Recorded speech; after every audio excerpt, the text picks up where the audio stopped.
धरती आज भी उनका नाम पुकारती है।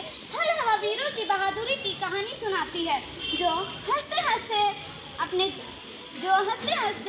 देश पर अपना जीवन न्यौछावर कर गए। भारत माँ आज भी उन पर गर्व जताती है। आदरणीय प्रधानाचार्य महोदय, शिक्षकगण और मेरे प्रिय साथियों, आप सभी को मेरा नमस्कार। मेरा नाम मीनाक्षी कुमारी है। मैं कक्षा 7वीं की छात्रा हूँ। आज मैं आपको कारगिल युद्ध के एक ऐसे वीर योद्धा की कहानी सुनाने जा रही हूँ जिन्होंने अपने कर्तव्य को अपने से भी बड़ा माना।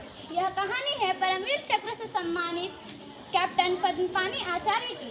कैप्टन पद्मपानी आचार्य बचपन से ही अनुशासित, साहसी और देशभक्त थे। उनके पिता भी भारतीय सेना में थे, इसीलिए बचपन से ही उन्होंने सीखा कि देश की सेवा सबसे बड़ा धर्म है। साल 1999 में कारगिल युद्ध शुरू हुआ। दुश्मन ने भारत की कई ऊंची चोटियों पर कब्जा कर लिया था। कैप्टन पद्मपानी आचार्य 2 राजपूताना राइफल्स के अधिकारी थे। उन्हें एक अत्यंत कठिन मिशन मिला, उन्हें दुश्मन के मजबूत ठिकानों पर कब्जा करना। युद्ध के कुछ समय पहले उन्होंने अपने पिता को एक पत्र लिखा। उसमें उन्होंने लिखा, यदि मुझे देश के लिए अपने प्राण भी देने पड़े तो मुझे उस पर गर्व होगा। यह केवल शब्द नहीं थे, उनके जीवन का संकल्प था। कारगिल की पहाड़ियों पर रात के अंधेरे में उनकी टुकड़ी आगे बढ़ रही थी।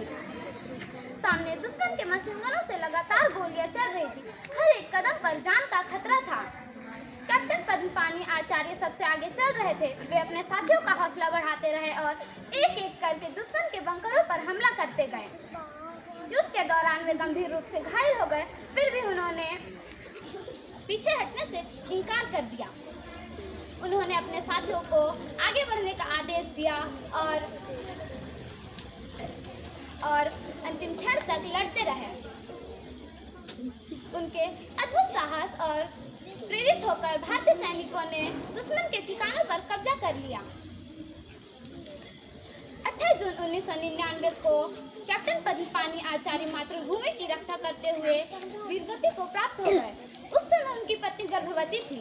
उन्होंने अपने संतान का चेहरा भी नहीं देख पाए, फिर भी उन्होंने पूरे देश को बता दिया कि राष्ट्र सबसे पहले है।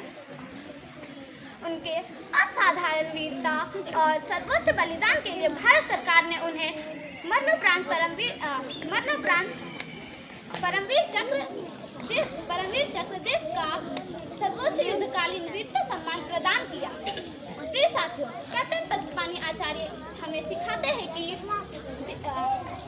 सच्चा साहस कठिन परिस्थितियों में भी हमें अपने कर्तव्यों का पालन करना है। उनका जीवन हमें देश प्रेम, अनुशासन, निष्ठा और बलिदान की प्रेरणा देता है। आइए हम सभी देश का सम्मान करेंगे, ईमानदारी से